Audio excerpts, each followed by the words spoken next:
আসসালামু আলাইকুম। এটা হচ্ছে আপনার মেন ওয়েবসাইট যেটা ইউজাররা ভিজিট করবে। আর এটা হচ্ছে আপনার অ্যাডমিন প্যানেল যেখান থেকে আপনি আর্টিকেল পোস্টগুলো করবেন, তারপরে নিউজ, তারপরে প্রতিনিধি সবকিছু এখান থেকে আপনি কন্ট্রোল করতে পারবেন। আমি কম্পিউটারের মাধ্যমে দেখাচ্ছি, এটা আপনি সম্পূর্ণটাই কিন্তু মোবাইল দিয়েও করতে পারবেন। এখানে শুরুতেই আমি যদি দেখাই, এখানে প্রথম অপশনটা রয়েছে হচ্ছে মেনু বিল্ডার। এখানে মূলত থাকবে আপনার ওয়েবসাইটে যে নিউজের ক্যাটাগরিগুলো, এই ক্যাটাগরিগুলো এখানে থাকে। এখানে দেখতে পারতেছেন জাতীয়, রাজনীতি, অর্থনৈতিক, আন্তর্জাতিক এগুলো সবগুলো ক্যাটাগরি কিন্তু এখানে থাকবে। তারপরে যে পরের অপশনটা আছে সেটার নাম হচ্ছে পেজ। এখানে পেজটা মূলত কি কাজ করে, এখানে এখন মূলত ৩টা পেজ তৈরি করা আছে আমাদের সম্পর্কে, তারপরে নীতি, আরেকটা হচ্ছে যে শর্তাবলী। আপনার ওয়েবসাইটে যে ফুটারের মধ্যে একদম সবার নিচে ফুটারের মধ্যে দেখবেন যে ৩টা পেজ ওপেন করা আছে। এখানে কিন্তু এই ৩টা পেজই যুক্ত করা আছে। আপনি যদি চান যে নতুন কোনো পেজ যুক্ত করবেন, সেক্ষেত্রে কিন্তু ওই যে প্রাইভেসি পলিসি, তারপর টার্মস অ্যান্ড কন্ডিশন, এগুলো কিন্তু এই অ্যাড পেজ অপশনে ক্লিক করে এখান থেকে অ্যাড করতে পারবেন। এখান থেকে আপনি যদি যে কোনো একটা পেজ এডিট করতে চান, সেক্ষেত্রে ডান পাশ থেকে এডিট অপশনে ক্লিক করবেন এবং এখানে দেখেন যে কিছুই লেখা নাই। এজন্য কিন্তু এখানে একদম ফাঁকা দেখাচ্ছে। আপনি এখানে আপনার নিজের মতো করে টেক্সট লিখবেন এবং তারপরে একটু নিচের দিকে এখানে আপডেট পেজে ক্লিক করলে এটা কিন্তু অটোমেটিক সেভ হয়ে যাবে। আমি যদি এখানে আপনাকে দেখাই যে আমাদের সম্পর্কে, এটাতে ক্লিক করলে ওইখানে যা লেখা ছিল এটাই কিন্তু এখানে দেখাচ্ছে। এটা আপনি অ্যাডমিন প্যানেল থেকে চেঞ্জ করবেন, বা আপনার যদি প্রয়োজন হয় অন্য কোনো পেজ অ্যাড করবেন, সেক্ষেত্রে অ্যাড পেজে ক্লিক করবেন। অ্যাড পেজে ক্লিক করার পর এখান থেকে ল্যাঙ্গুয়েজ সিলেক্ট করবেন, তারপরে আপনার টাইটেল দিবেন, তারপরে এখানে আপনার ডেসক্রিপশন বা টেক্সটটুকু দিয়ে অ্যাড পেজে ক্লিক করলে কিন্তু অ্যাড হয়ে যাবে। এখন ৩ নম্বরে যে অপশনটা রয়েছে সেটা হচ্ছে ক্যাটাগরি। এখান থেকে ক্যাটাগরি আর সাব ক্যাটাগরি ২টা অপশন থাকে। ক্যাটাগরি হচ্ছে আপনার যে উপরের গুলো, যেরকম এখানে দেখাচ্ছে জাতীয়, এবং জাতীয়র আন্ডারে কিন্তু নিচে ৩টা সাব ক্যাটাগরি দেখাচ্ছে, অপরাধ, অর্থনীতি, দুর্নীতি, এরকম। এটা হচ্ছে সাব ক্যাটাগরি, আর যে মেইন যেটা দেখাচ্ছে এটা হচ্ছে ক্যাটাগরি। এখান থেকে দেখেন যে ক্যাটাগরি গুলো সিলেক্ট করা এখানে তৈরি করা আছে। আপনি যদি চান নতুন ক্যাটাগরি যুক্ত করবেন, সেক্ষেত্রে অ্যাড নিউ ক্যাটাগরি এটাতে ক্লিক করবেন এবং এখানে ক্যাটাগরি নেম এবং কালার এটা আপনার ইচ্ছামতো সিলেক্ট করে নিচ থেকে কিন্তু ক্রিয়েট ক্যাটাগরি এটাতে ক্লিক করলে ক্রিয়েট হয়ে যাবে। এখানে সাব ক্যাটাগরি আছে।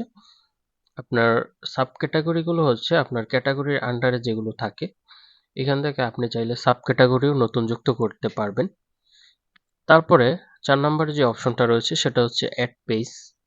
এখান থেকে মূলত আপনার যে সম্পূর্ণ আর্টিকেল গুলো আছে, গ্যালারি আছে, ফিড, তারপরে ভিডিও, অডিও, এইগুলো এখান থেকে পোস্ট করতে পারবেন।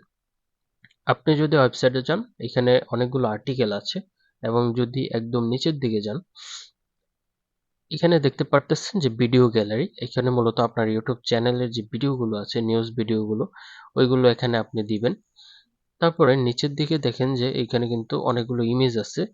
ইমেজগুলো আপনি একই সাইজে রাখবেন ইউটিউব থাম্বনেল আকারে। ওই সাইজগুলো এখানে আপলোড করতে পারবেন। এটা হচ্ছে ফটো গ্যালারি। এখানে আপনি অ্যাডমিন প্যানেল থেকে যে ইমেজগুলো আপলোড করবেন সবগুলো এখানে দেখাবে। তারপরে ভিডিও, অডিও, এই সবকিছু আপনি এখান থেকে পোস্ট করতে পারবেন।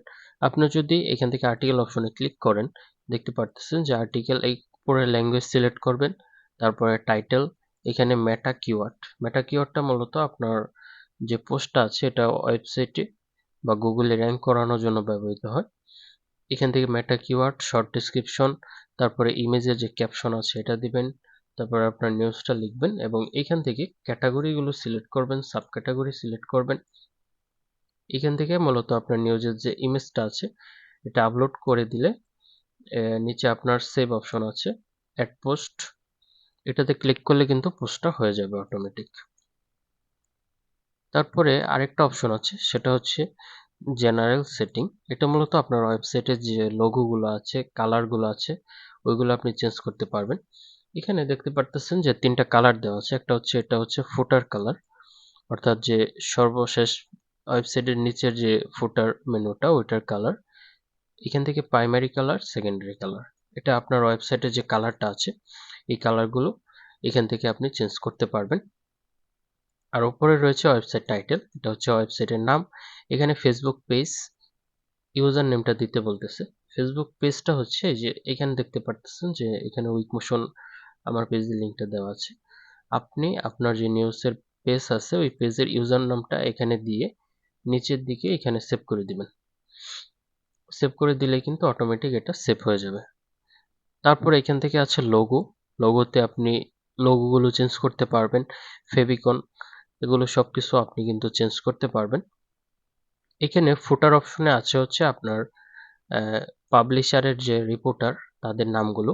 আপনি যদি ওয়েবসাইটের একদম নিচের দিকে যান, এখানে দেখতে পারতেছেন যে সম্পাদক, তারপর প্রকাশক, নির্বাহী সম্পাদক, বার্তা সম্পাদক, এগুলো আপনি যারা নিয়োজিত আছে তাদের নামগুলো এখানে দিতে পারবেন। আপনার নিউজের যে ফোন নাম্বার এটা দিবেন, ইমেল অ্যাড্রেস সবকিছু এখান থেকে দিয়ে সেভ করতে পারবেন। এখানে আরেকটা অপশন আপনাদেরকে দেখাই, সেটা হচ্ছে যে সোশ্যাল সেটিং। এখানে মূলত ওয়েবসাইটের সবার উপরে যে হেডারের মধ্যে ফেসবুক, ইউটিউব, তারপর টুইটার এই লিঙ্কগুলো দেখাচ্ছে, এই লিঙ্কগুলো আপনি চেঞ্জ করতে পারবেন এখান থেকে। এখান থেকে আপনি এডিটে ক্লিক করলে কিন্তু এখানে লিঙ্ক দিয়ে সেভ করে দিতে পারবেন। তারপরে এসইও টুলস যেটা আছে, এখানে মূলত আপনার গুগল অ্যানালাইটিক্স, তারপরে সার্চ কনসোল, এগুলো আপনি অ্যাড করতে পারবেন। ওয়েবসাইটের মেটাটেক, এখানে আপনার ওয়েবসাইটের ডেসক্রিপশন দিবেন, ওয়েবসাইটে কিছু কিওয়ার্ড দিবেন, এগুলো গুগলে নিউজগুলো র্যাঙ্ক করানোর জন্য। সাইড ম্যাপ আছে এখান থেকে। এরপরে আপনার যে একটা অপশন আছে সেটা হচ্ছে রুলস ম্যানেজার।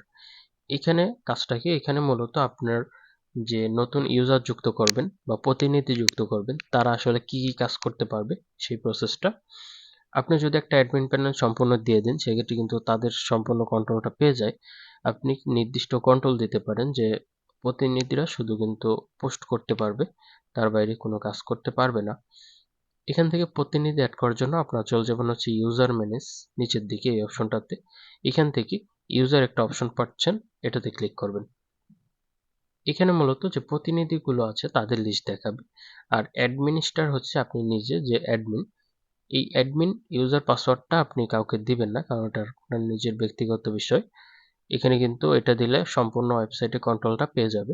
এখান থেকে যে ইউজার অপশনটা আছে, এখানে একটা ইউজার যুক্ত করা আছে, দেখতে পারতেছেন তাদের নাম, ফোন নাম্বার, ইমেল, তারপরে নিচের দিকে তাদের পাসওয়ার্ড, এগুলো দেওয়া আছে। আপনি যদি নতুন একটা প্রতিনিধি অ্যাড করতে চান সেক্ষেত্রে এখানে অ্যাড এ নিউ ইউজারে ক্লিক করবেন।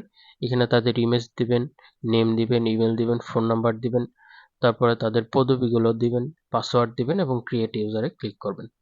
আমি যদি এখান থেকে আপনাকে দেখাই যে ইউজাররা কিভাবে লগ ইন করবে, এখান থেকে ইমেলটা যে প্রতিনিধি আছে তাকে ইমেলটা দিয়ে দিবেন আর হচ্ছে পাসওয়ার্ডটা আপনি দিয়ে দিবেন এখান থেকে ইউজার অ্যাড করার পর। তারপরে যারা প্রতিনিধি আছে তারা ওয়েবসাইটের একদম নিচে যাবে, এখান থেকে লগ ইন অপশন পাবে, লগ ইনে ক্লিক করবে। ক্লিক করার পর একটা ফর্ম আসবে, এখানে যে প্রতিনিধি আছে তাদের ইমেলটা আপনি যা দিবেন সেটা ইমেল দিবে এবং এখানে তাদের পাসওয়ার্ডটা দিয়ে দিবে। দেওয়ার পরে এখান থেকে যে লগ ইন অপশন এটাতে ক্লিক করবে। দেখতে পারতেছেন যে লগ ইন হয়ে গেছে। এখানে দেখেন যে সকল কিন্তু ওয়েবসাইটের কন্ট্রোলগুলো এখানে নেই, শুধুমাত্র তারা অ্যাড পোস্ট অর্থাৎ পোস্ট অ্যাড করতে পারবে ডিফল্ট ভাবে বা পাবলিশ করতে পারবে, আর কোনো কাজই কিন্তু তারা এখান থেকে করতে পারবে না। তো সেক্ষেত্রে প্রতিনিধি অ্যাড করাটাই আমার মতে বেটার হবে। আপনার যদি 4-5 জন প্রতিনিধি থাকে সেক্ষেত্রে এখানে অ্যাড নিউ ইউজারে ক্লিক করে নতুন নতুন প্রতিনিধি অ্যাড করে তাদের ছবি, ইমেজ আর হচ্ছে আপনার ইমেল এবং পাসওয়ার্ডগুলো তাদেরকে দিয়ে দিবেন। সেক্ষেত্রে তারা এখান থেকে লগ ইন করে কিন্তু পোস্টগুলো করতে পারবে। এই ছিল অ্যাডমিন প্যানেল। আর যদি আপনার কোনো বিষয়ে জানার থাকে সেক্ষেত্রে আমাকে কমেন্ট বক্সে আমাকে মেসেজে জানাবেন, আমি সমস্যার সমাধান করার চেষ্টা করব।